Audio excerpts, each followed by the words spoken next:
EU officials maintain the process must go on since Prime Minister Theresa May officially launched it in March. Now, even though the makeup of the British government remains to be seen, European Commission President Jean-Claude Juncker says that's not relevant to the 2-year timetable for talks on the future EU-UK relationship. As far as the Commission is concerned, we can open negotiations tomorrow morning at 9:30. So we are waiting for visitors coming from London. Extending the period for negotiations would require the unanimous consent of the other 27 EU governments. And since none wanted Britain to leave, they're not in a generous mood. For NPR News, I'm Terry Schultz in Brussels. South Korea's top security advisor says his country will not change its plans to deploy a U.S. missile defense system. As Ji-hae Lee reports from Seoul, this comes after the South Korean president announced a full deployment of the system would be postponed. Security advisor Chung Eui-yong's comments come days since the presidential office found that defense officials from the previous administration had left out reports on 4 additional launchers as part of the anti-missile battery. The presidential office said details were omitted deliberately to avoid further environmental assessments and ordered a temporary suspension in deploying THAAD until all evaluations are complete. This comes as North Korea has been launching missiles every week since the new president took office last month, the 4th taking place yesterday. Its state media says yesterday's cruise missiles could strike U.S. and South Korean warships at will if it is attacked. For NPR News, I'm Ji-hae Lee in Seoul. On Wall Street, stocks hitting record highs as investors look past the UK election. The Dow up 103 points. This is NPR. In an effort to heal hundreds of women who were victims of sexual violence in South Sudan's civil war are meeting in refugee camps. Many say their attackers were pro-government troops. The government has denied abuses. Well, the Nigerian government is criticizing calls by some groups in the north demanding that people hailing from a tribe in the southeast should leave northern Nigeria. NPR's Ophebia Quist-Arcton reports the acting president says such threats are illegal and will not be tolerated. A coalition of youth groups in northern Nigeria threatening Igbo people from the southeast living in the north to relocate within 3 months or expect problems prompted this warning from acting President Yemi Osinbajo. Nigeria belongs to all of us. No one person or group of persons is more important or more entitled than the other in this space that we all call home. Osinbajo accepts there will be differences, but says what is not normal is employing grievances and frustrations as justification for indulging in discrimination or hate speech or hateful conduct of any kind. Or, warns the acting president, seeking to undermine by violent or other illegal means the very existence of Nigeria. Ophebia Quist-Arcton, NPR News, Accra. British pop singer Phil Collins has postponed his London shows last night and tonight after tripping over a chair in the middle of the night in his hotel room. The 66-year-old suffers from walking problems after a back problem, and the fall caused a severe gash on his head. This is NPR News. He used to pester me for a walk. Now it's the other way around. Hoag physicians perform more orthopedic procedures than any other hospital in Orange County. Our orthopedic program, in fact, ranks among the top 5 in the entire country. So whatever it is you live for, you can get back to it sooner. Because as it turns out, the best part of life is simply living it. Hoag for Life. Visit us at www.hoag.org. Imagine what it would feel like to lose everything. Your job, your home, your family, your dignity. This has happened to thousands of the men, women, veterans, and young adults we serve at Working Wardrobes. What do we do to help? We provide career development services, life skills workshops, job skills training. We provide the perfect interview outfit, and we get clients placed in jobs. Call Working Wardrobes, 714-210-2460. Donate, volunteer, invest, hire. When it comes to pioneers in their respective industries, we all know the Apples, Starbucks, and Trader Joe's of the world. In the realm of recruiting, Decision Toolbox is the industry's best-kept secret, with 90% of their business from referrals and repeat customers. For over 20 years, Decision Toolbox's U.S.-based team of recruiters, sourcers, professional writers, quality personnel, and tech support has perfected a Six Sigma approach to talent management. No matter the size of the project, Decision Toolbox delivers incredible results. A cost per hire less than half of what contingency firms charge, with the winning candidate presented in an average of 14 days, all with a 12-month candidate warranty. With results like that, Decision Toolbox won't be a secret for long. Visit us at www.dtoolbox.com for more information.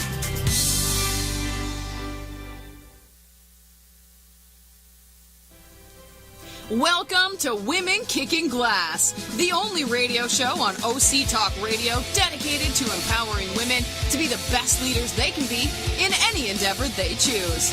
Patty Grimm is our host and interviews top women in a variety of fields to help women grow, learn, and lean in together. Patty has over 25 years of experience in primarily male-dominated fields in senior-level management positions. Patty is the owner of Advantage Training Limited, an organizational leadership team training company. She recently released her new book for women called Quiet Women Never Changed History. Be strong, stand out, and stand up. With the subtitle, Let's Go Kick Some Glass. And that's what we're going to do this morning with some real glass kickers here in the room.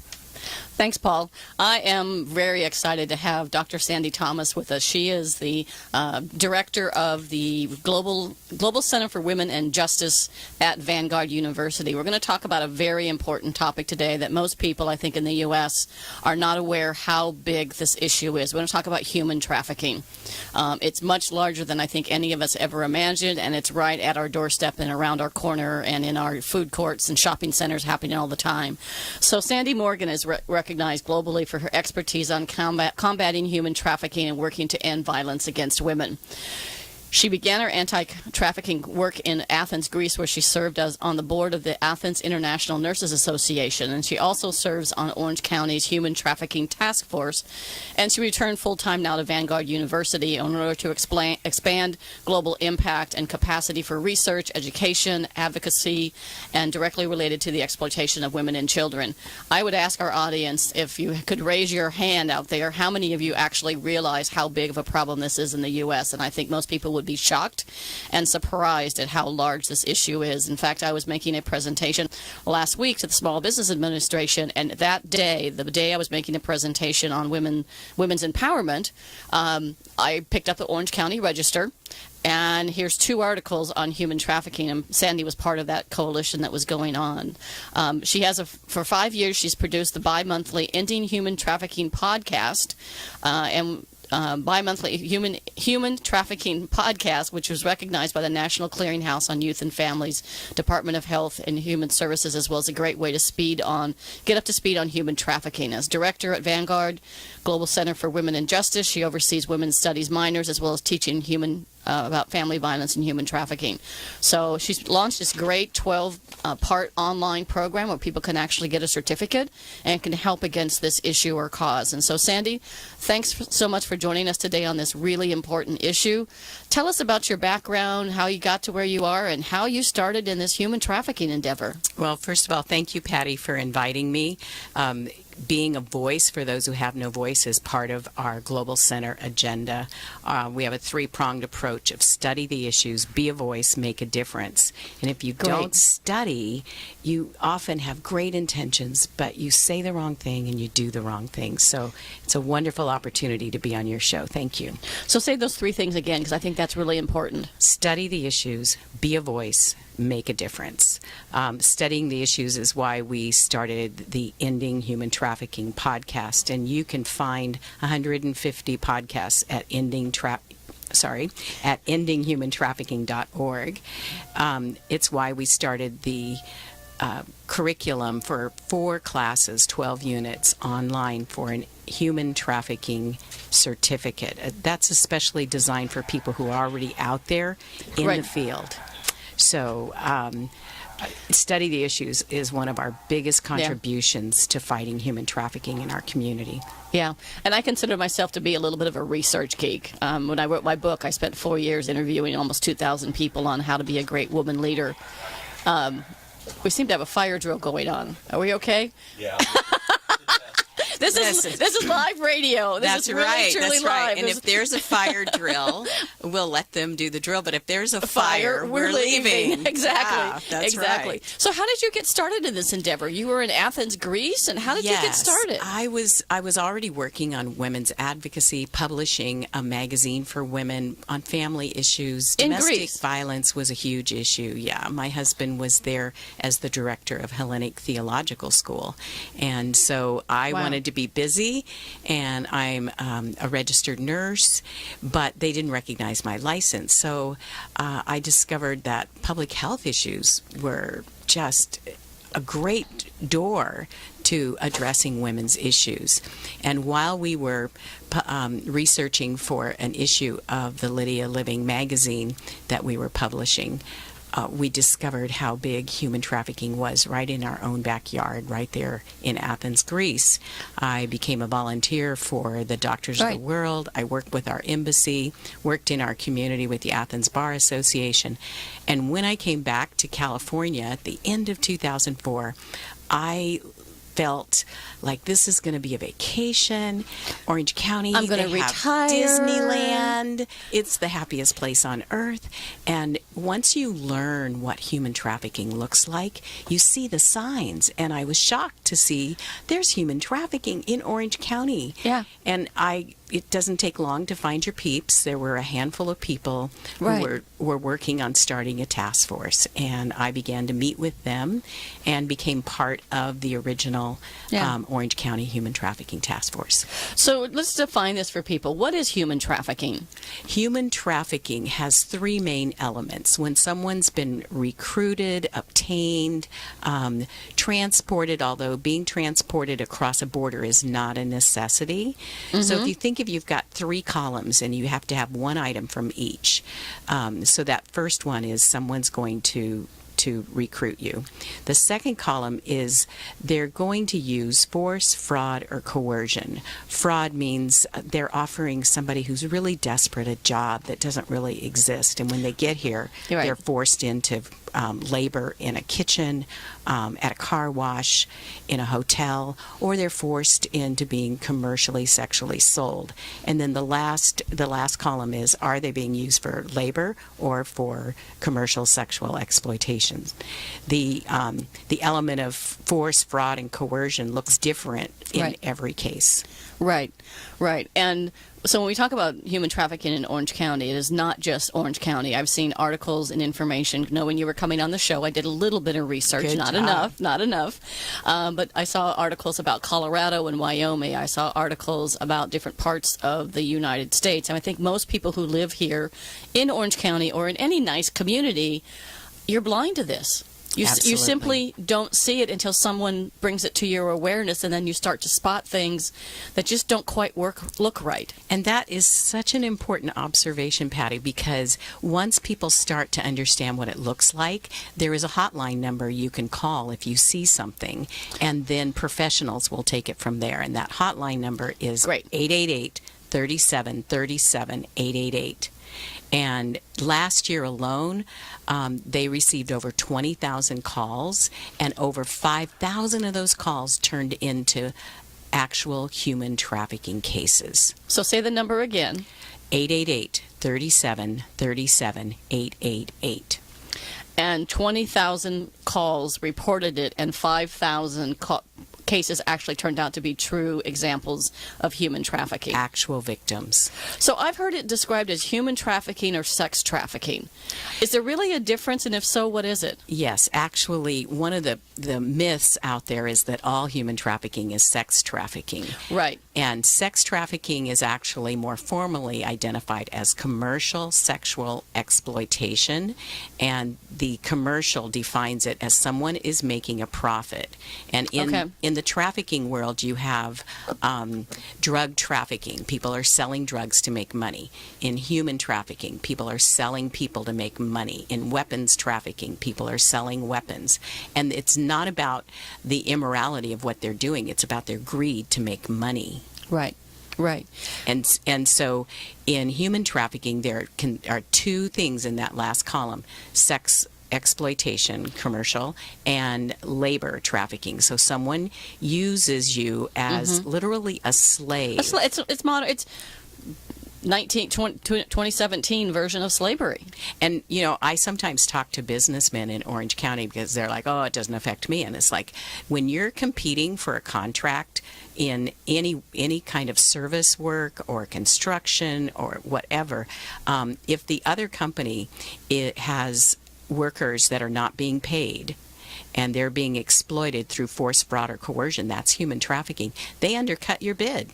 So it becomes a business, has a business impact right here in Orange County. Right. So how prevalent is it in Orange County? Since we're in Orange County, California, even though our audience is a little bit, can be broader, how big is it here? Because then people can look at their own little community and say, well, how big is it in my world? Exactly. And just as an example, this year in February, they rescued 35 women from luxury apartments in Irvine, California, and arrested 2 traffickers there. In March, they arrested 2 women living in Irvine in a house with a white picket fence.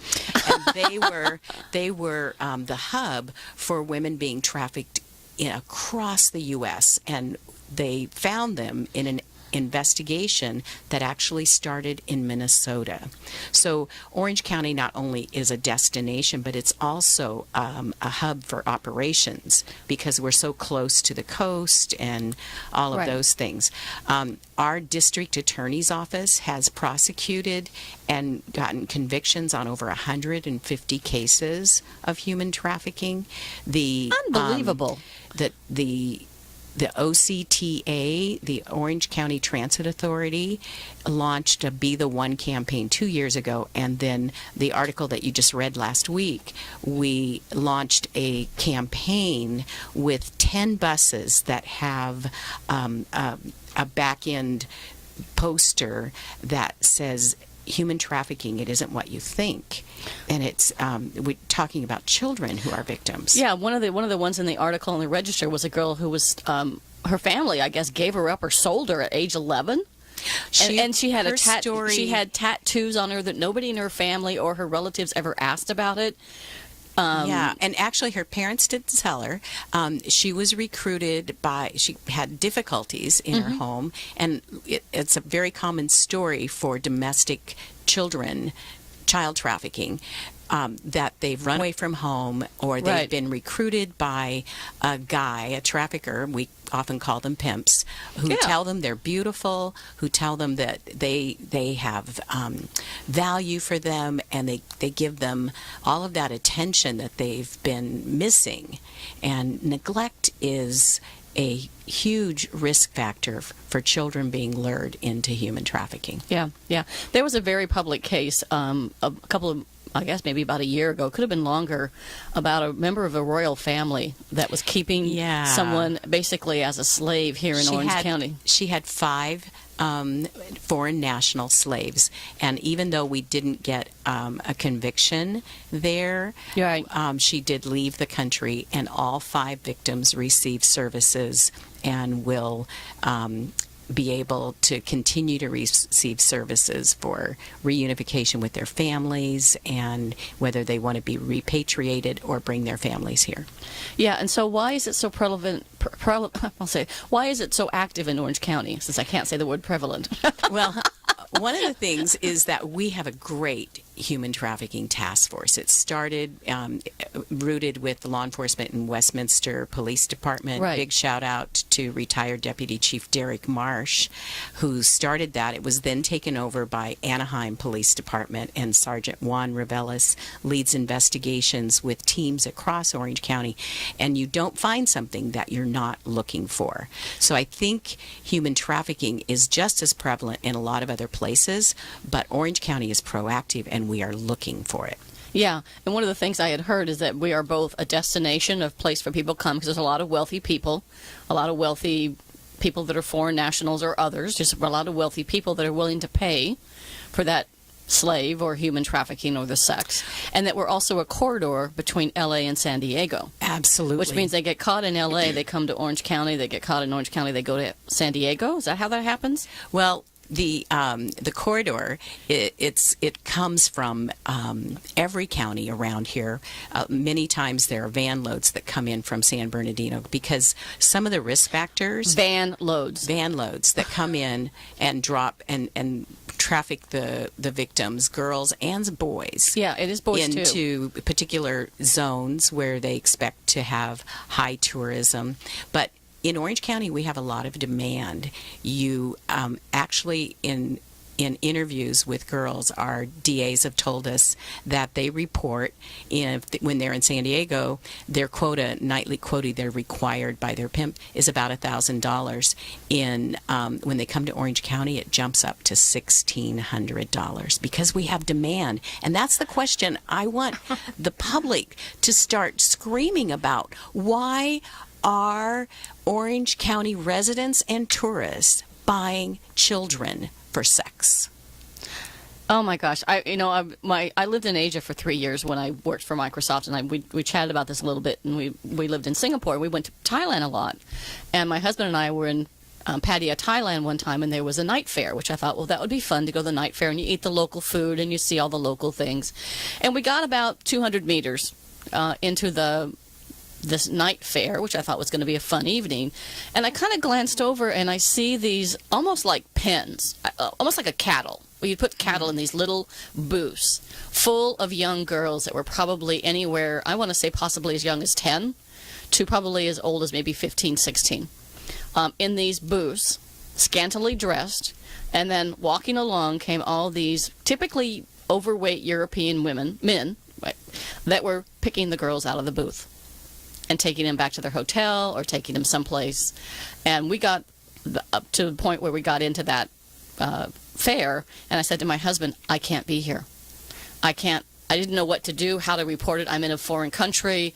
I just said, I can't be here and see this. And so we went, and I've never forgotten that. And to see, and to know that's happening in the U.S., and we have just a law. really pisses me off. Yeah, and I'm glad. I'm really glad. And we have a law against sex tourism. So if an American citizen travels to like a place like Thailand, right, they can be prosecuted right here. And we had a huge prosecution a few years ago and continue to have more, and actually brought 7 Cambodian children here to testify against their exploiter. Right. So how does the situation in Orange County compare to other parts of the country? Because I've heard Vegas is a big area. I've heard San Bernardino, which is local to here. As I said, Colorado and Wyoming. How do we compare? I mean, I don't want to say. Well, the FBI says that we're one of the top 3 spots, and San Francisco, Seattle, and this region of LA, Orange County, San Diego, it's all overlapping. But really, traffickers don't raise their hands to be counted. And again, it goes back to you find what you're looking for, and we're looking for it, so we're finding it. Yeah, and I know I've got listeners from Seattle since I worked for Microsoft, so I've got people that I know are listening from Seattle. So the top 3 are San Francisco, Seattle, and Orange County. Well, on the West Coast. On the West Coast, yeah. Okay. And I have to tell you, all 3 of these areas have very active task forces. So they're finding something because they're looking for it. And if you're listening to this and you're in an area where you think, oh, we don't have human trafficking, I think it's because you're not looking for it. Yeah, it's like if you buy a particular car of a particular color, you thought, well, I'm buying this car of a particular color, it's very unique, but once you buy it, you see it everywhere. It's like everybody has that same white, whatever model of car you have. Once you maybe start to be aware, like, we're going to talk about this, how do people spot this, and then what do they actually do when they do see it? So we want to talk about that for sure. But it's just kind of those things that you just become more and more aware of it. Things just don't feel right. It's almost like that, in some cases, that woman's instinct. That something just doesn't look right. And I know you're going to become quite the advocate for this, so I want to give you I talk about it all the time. Orange ribbon to wear. Thank you. And when people ask you, why are you wearing an orange ribbon? Women are supposed to wear pink, right? Right. But it's to remind you to tell people, when you see something, say something, and call the 888-3737 888 number. So when you see something, say something. Mm-hmm. And when they call the hotline, what do they say? I mean, what's the best way that we can be advocates for this? You tell them where you saw it, what you saw, and then they can triage that call as something that, well, keep your eye out, we'll watch for more calls, or this is a specific situation. Right. And if something is happening right now, you call 911. But if it's something that can be reported to the hotline, and you can go to the hotline, and they'll actually answer your questions, and you never need to feel embarrassed. It's not a law enforcement line. In fact, last year, almost 20% of their text messages and calls reports were from actual victims. Were from victims. Okay. So how does a person, these pimps or these men, or I guess in some cases like the woman from Saudi Arabia that had the slaves, how do they get control over somebody? So that middle column we talked about, force, fraud, or coercion. And many, many times it's easier. I like to talk to people about the movie Taken, because almost everybody's seen it. Right. And Taken 1, 2, or 3. I think there's 3 of them. Yeah, maybe there's 17. I don't know. I didn't go to any of them. I just saw a lot of clips and people to ask me about it. So I did do a little research, and what I like to explain to people is real trafficking would have ended 6 minutes into the movie, but Hollywood can't sell tickets for a 6-minute movie. No. And there aren't going to be any thugs knocking down and stuff and breaking things and leaving clues for Liam Neeson to find. Yeah. So real trafficking, once they ask a girl to come to a party, and then they drug her and you never see her again. Once they tell you to start grooming a girl, they tell her she's beautiful, I'm falling in love with you, that buy her presents. She shows up at school with new boots, a Gucci handbag, and her nails done, and she's never had those kind of resources before. Right. Those are all grooming exercises. A lot of that happens now online. Girls are lured in chat rooms on Facebook. We have 4 cases in Orange County where they got a conviction for somebody recruiting online on Facebook. Facebook is like for grandmas. Yeah, I'm on Facebook. Well, Facebook now is the platform for women in their 50s and older. Right. It's not cool anymore. Hello, we're doing Facebook Live, but that's okay because it'll also be on YouTube. So that's right. That's right. There you go. So this idea of understanding, especially with very young girls who are already marginalized, they may not have a happy home life. Right. Poverty is an issue. Parents who are immigrants becomes a risk factor for them. We've had cases in Santa Ana where the gangs have threatened a girl, and if you don't work on the weekend, work air quotes for those who are listening, then we're going to report your uncle who is undocumented. Okay, or they threaten the family. Yeah. They threaten and that's back to that middle column of force, fraud, or coercion. Coercion is a threat. And it is a myth that you can spot these girls because they're handcuffed to a rail, or they're tied up, or they're all beaten up. Yeah. They do get beat up by their guerrilla pimps when they haven't brought their quota, when they've been picked up and they're afraid that they've given up information. But most of the time, these are businessmen who want to make money, and you can't sell a damaged product. No. I mean, that sounds really crass, but they go get their hair done, they get their nails done, because this is a commercial enterprise. It's a product. It's like selling this pen. That's right. Or worse. Right. And one of the things that's kind of interesting is that you know, how do you, I guess you can try and spot it, and then you report it, like you said, to the hotline. So that's probably the first thing that people can do. And I think in the intro we might have said this, but if not, it's the number 2 crime, we think, based on what we know. Those are cases reported. You got to remember that a lot of these cases don't get reported. But human trafficking is the number 2 crime in the U.S. behind drug trafficking. And a lot of because trafficking, there's money in it. Exactly.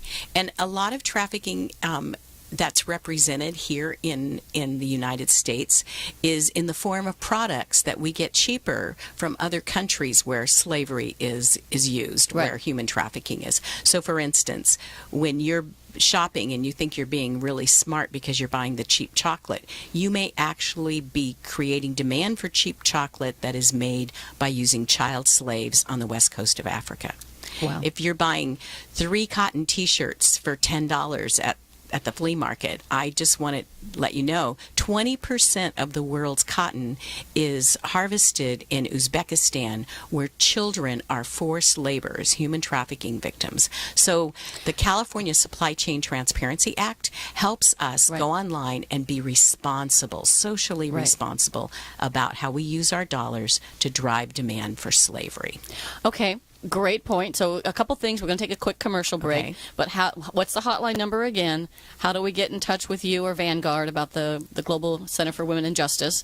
And then we'll take a commercial break. We'll come back. And I want you to tell the story about the girl we talked about on the phone the other day. Okay.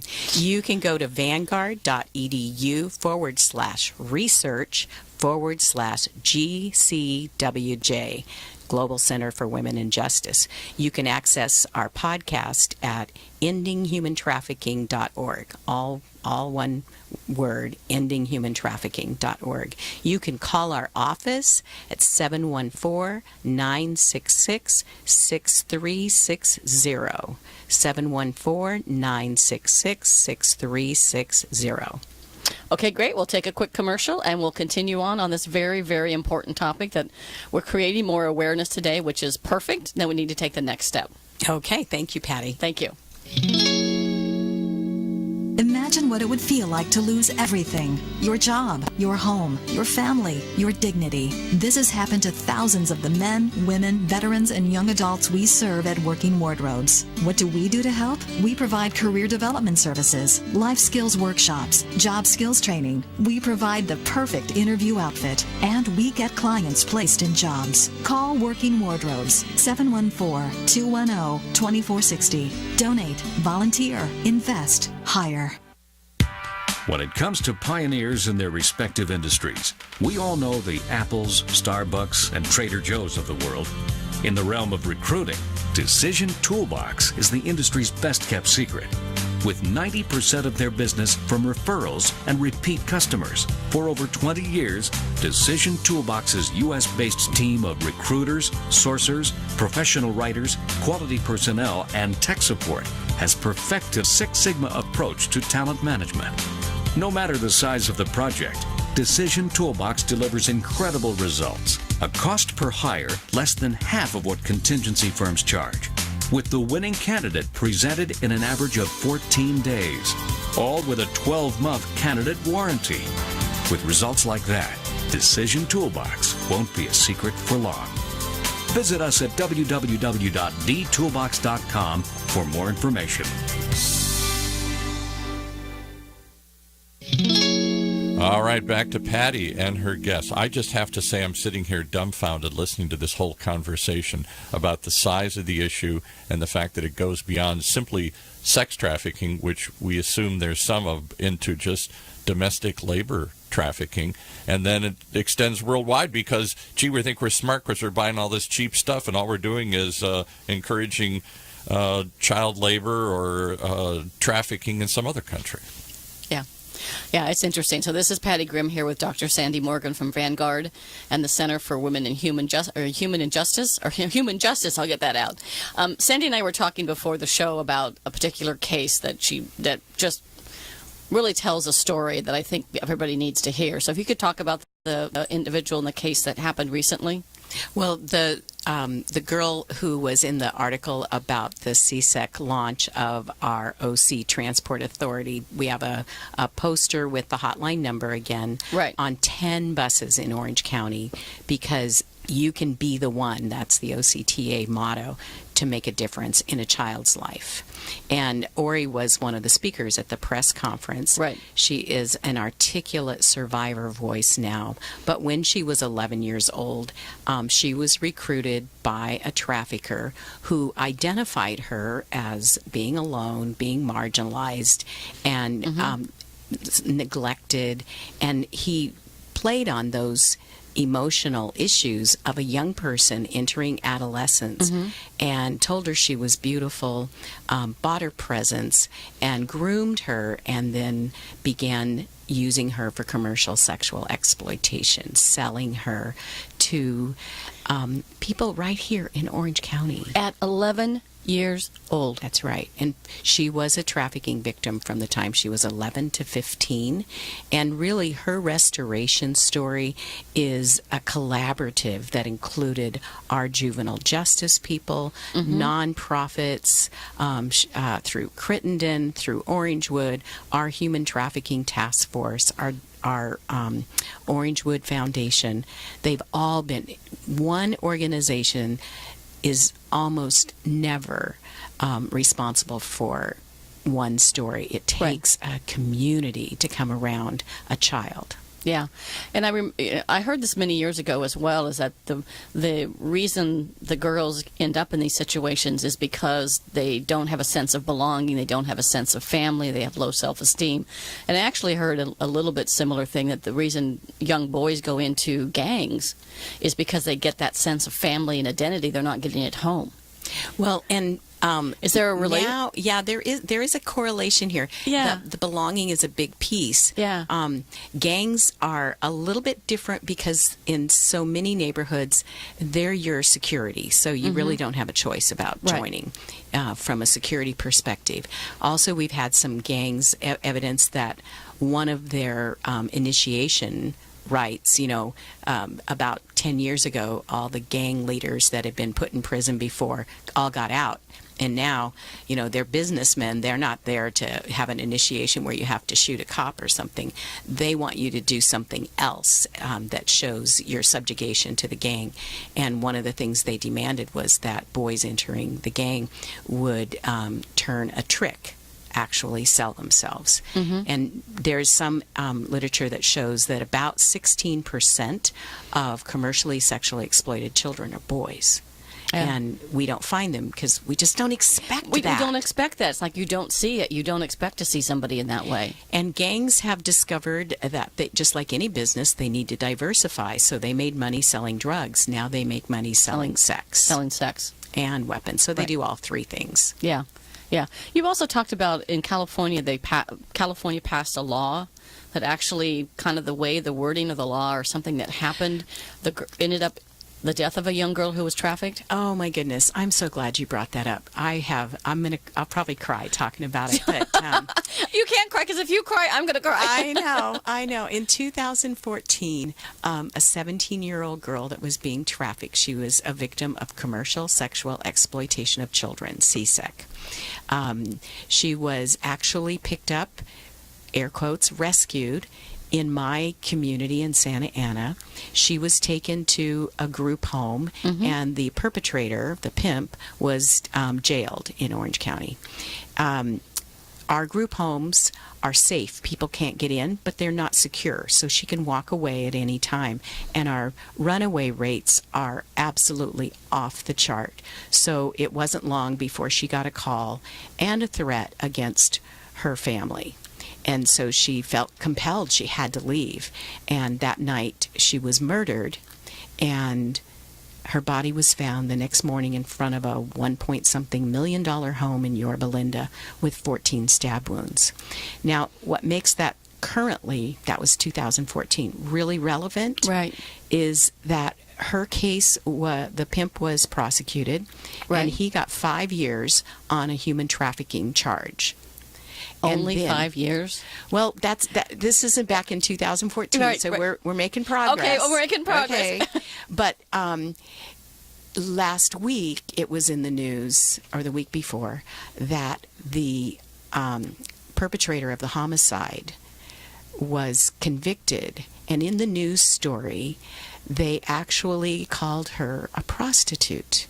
And if I could teach the world to sing a song, it would be that these are not prostitutes. These are children who aren't even at age of consent to sign for to vote, let alone decide to sell themselves. And the definition of prostitution involves personal agency to say, I want to do this.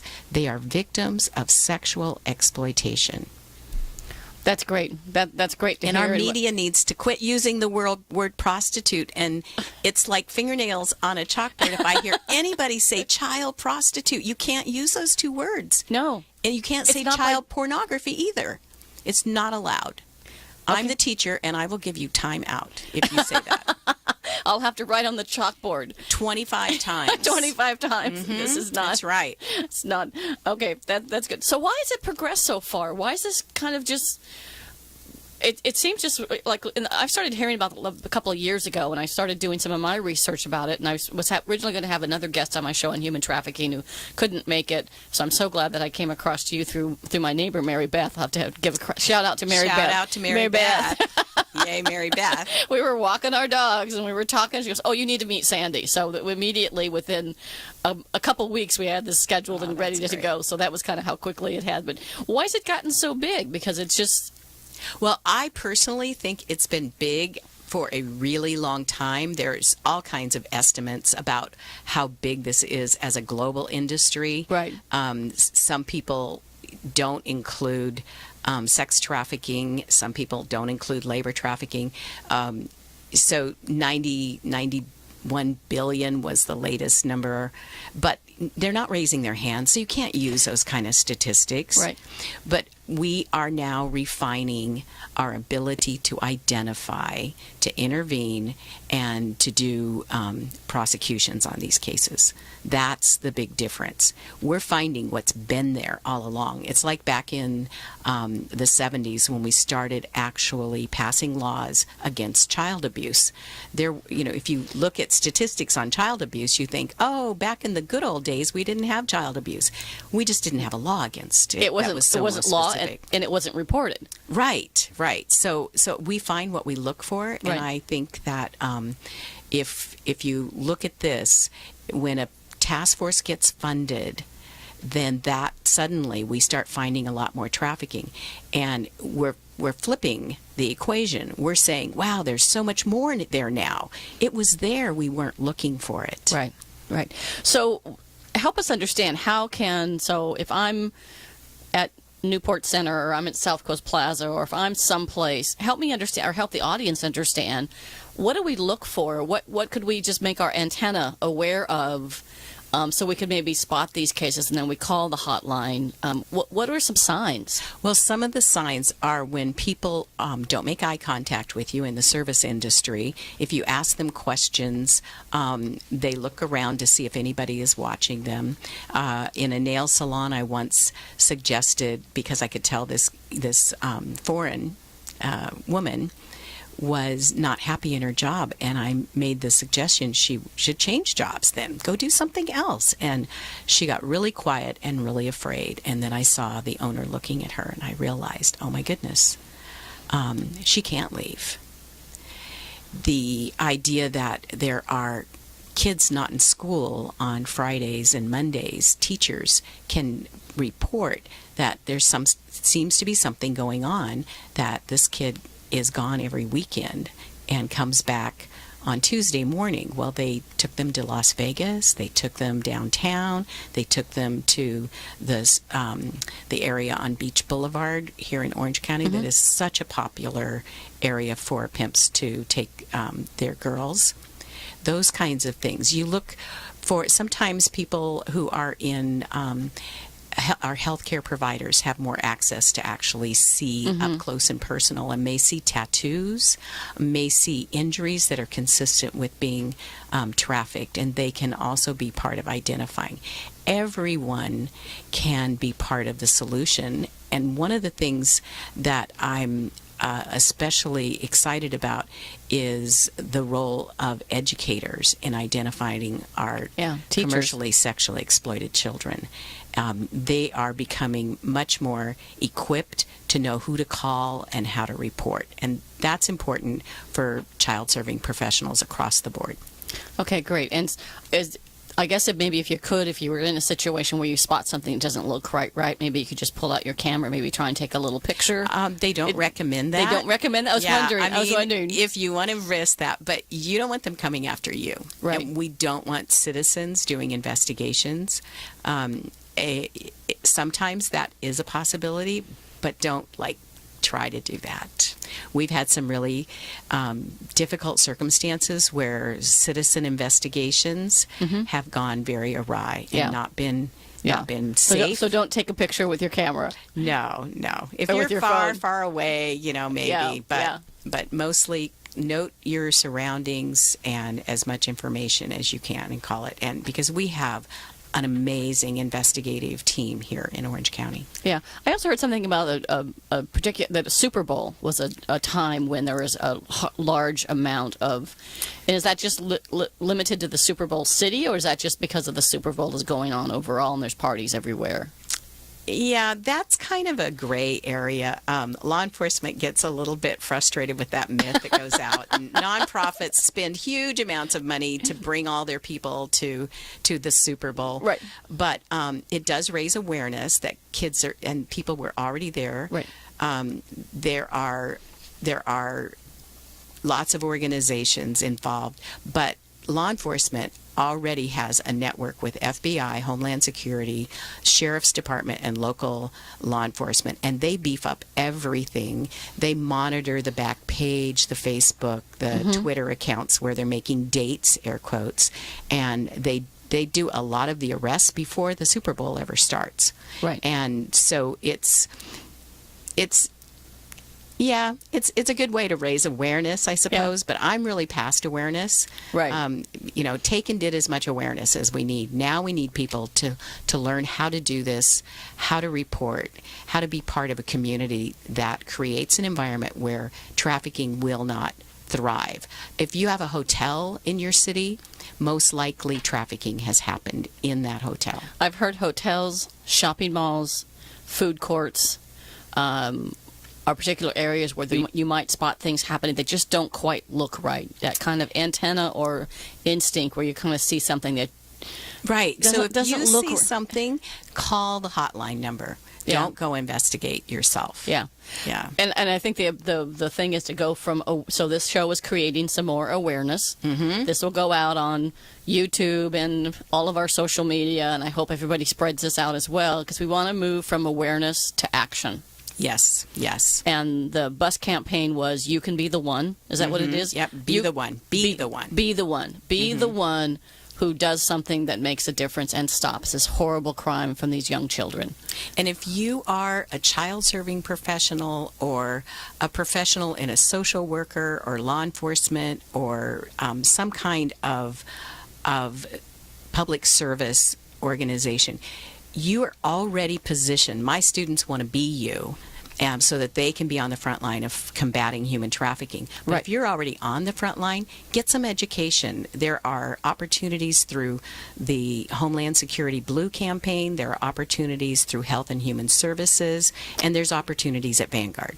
If nothing else, you can go to the Podbeans and watch some of the Podbeans and bring that awareness to your business. Mm-hmm. Like if you own a hotel or you work in a hotel, maybe you're general manager of one of the hotels here locally, and maybe you bring that pod recording in, that Podbean or podcast recording in for people to listen to and maybe have a discussion about, well, where could we possibly see this in our place of business? And there's growing awareness and actual groups of people collaborating, like I-5 Freedom Network. Yep.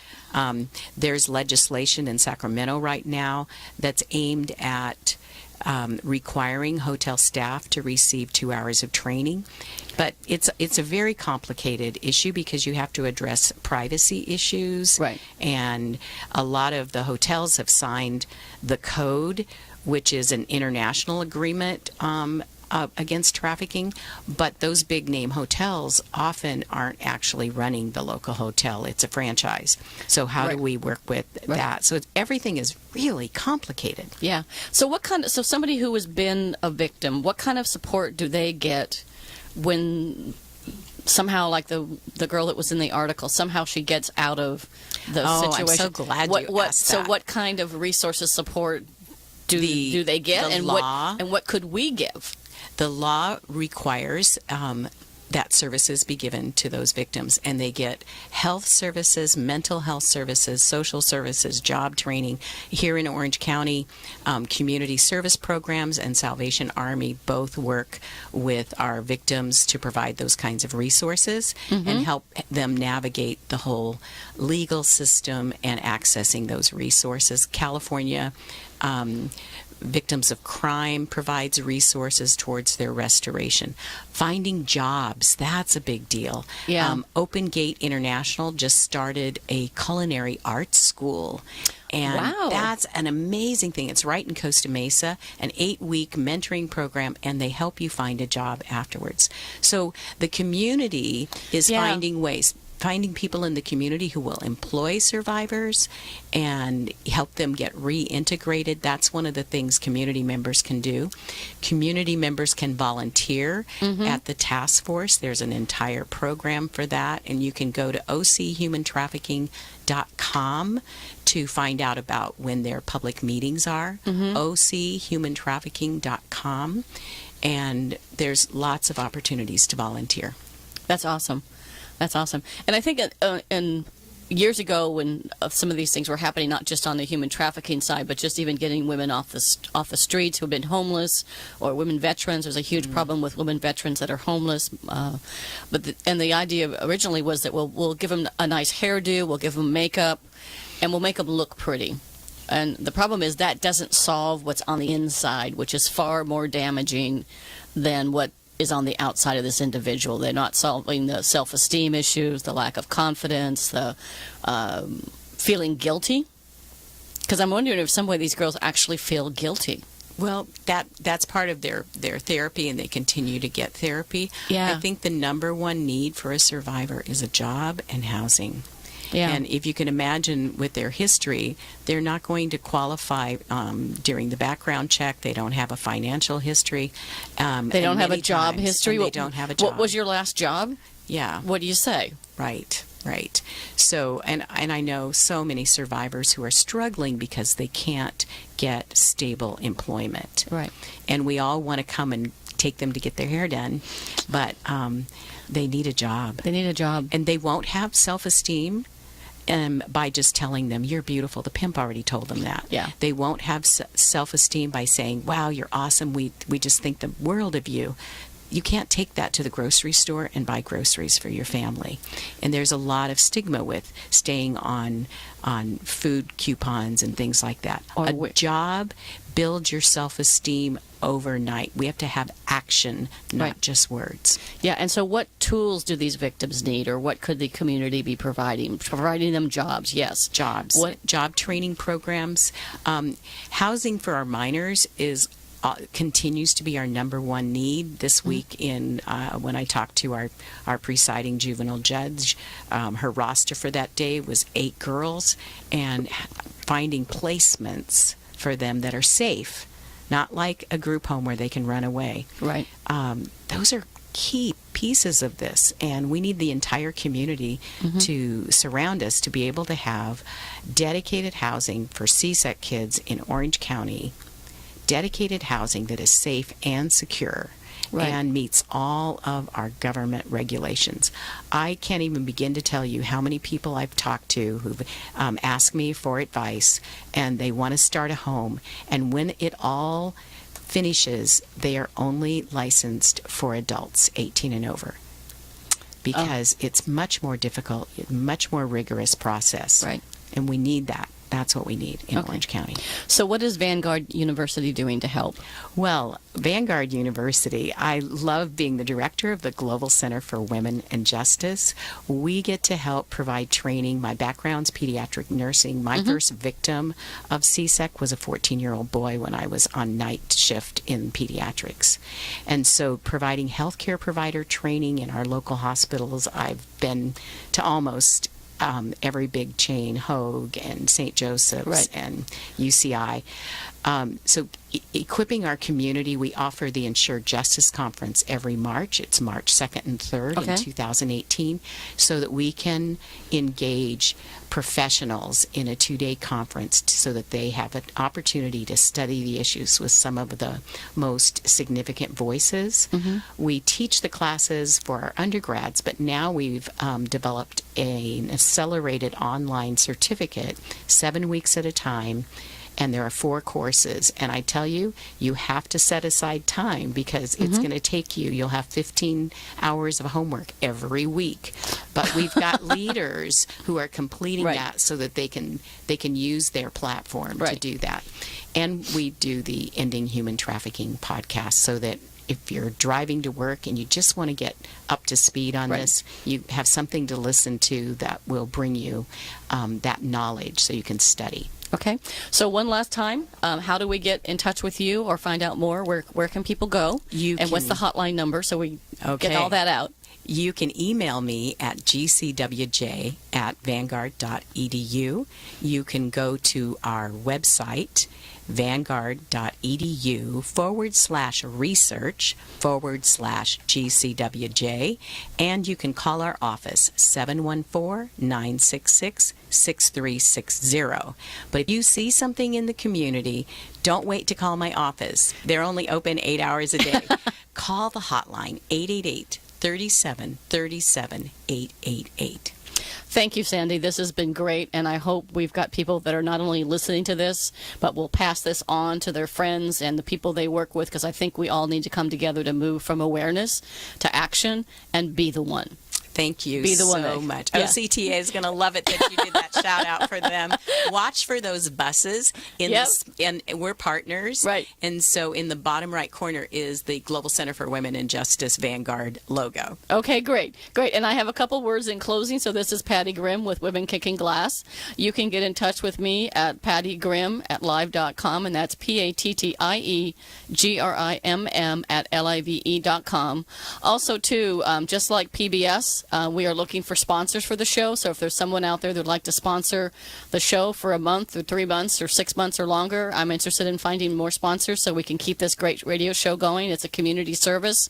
And I've been funding these on my own since December, so now I really need to reach out to sponsors. So if you want to contact me about that, or I do my Women Kicking Glass and my Play the Game by Your Rules, How to Be a Powerful Negotiation Woman speeches, presentations, and workshops, and you can reach me at my website, or not at my phone number, area code 425-289-6619, or again, my email, pattygrimm@live.com. And thanks so much for being here, Sandy. This has been an awesome show, and I know we made a difference today. Oh, I appreciate the opportunity. And if anybody wants an orange ribbon, I have my orange ribbon on. office. I have my orange ribbon on. Call 714-966-6360, and they will make sure you get an orange ribbon. Okay, thank you. All right, thanks. Thanks for listening to Women Kicking Glass, the only radio show on OC Talk Radio dedicated to empowering women to be the best they can be. Listen each week or download the podcast at patty.grimm.podbean.com. To reach out to Patty to schedule a speech webinar or to learn more about her leadership and team training, contact Patty at pattygrimm@live.com. For more information about her company and her books. Have a kicking day.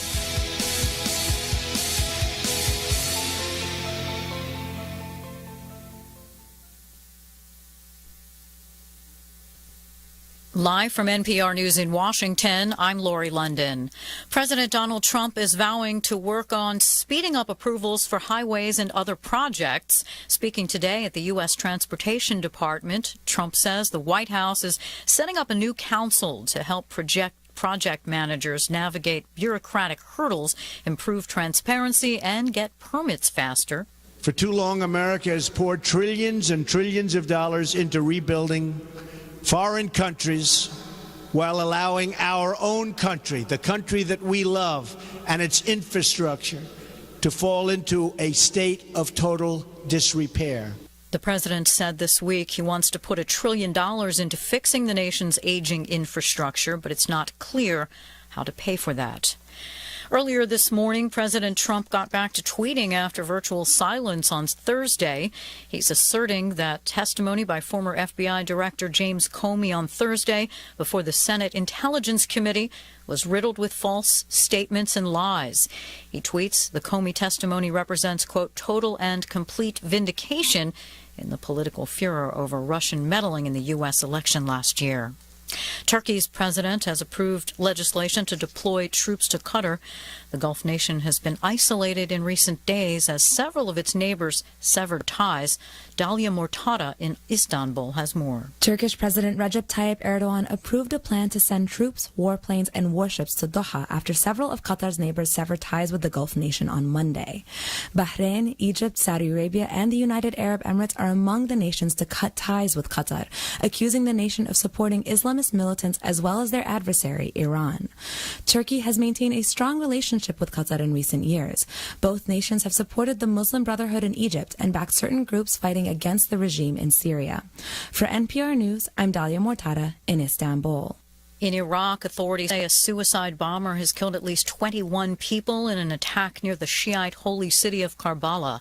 NPR's Allison Muse reports no group has yet claimed responsibility, though ISIS has taken credit for similar attacks. Iraq's Interior Ministry says a suicide bomber struck a marketplace in the southern province of Babylon. It's a Shiite majority area. The Sunni extremist group, the Islamic State, considers Shiites heretics and has previously attacked Shiite pilgrims headed to and from Karbala. When IS recently attacked an ice cream shop in Baghdad full of families celebrating Ramadan, it said it was attacking Shiites. Iraq's Ayatollah Sistani downplayed the sectarian nature of the attack in his Friday sermon, saying the terrorists have no religion. Alison Muse, NPR News, Beirut. On Wall Street, the Dow is up 87 points at 21,269. This is NPR. Paris and Los Angeles are the International Olympic Committee's picks to host the 2024 and 2028 Summer Games. In announcing its proposed picks today, the IOC Executive Board didn't address which city will go first in 2024. A meeting in July will ratify the board's request, which will set up a vote in September in Lima, Peru, to confirm the hosting order. A behind-the-scenes star of country music has died.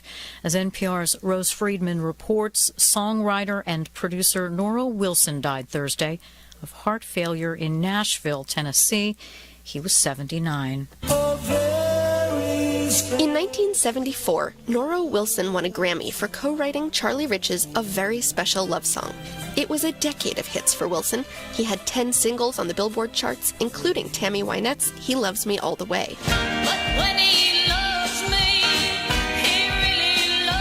Later in his life, he produced for Kenny Chesney, Sammy Kershaw, Reba McEntire, and Shania Twain's debut album.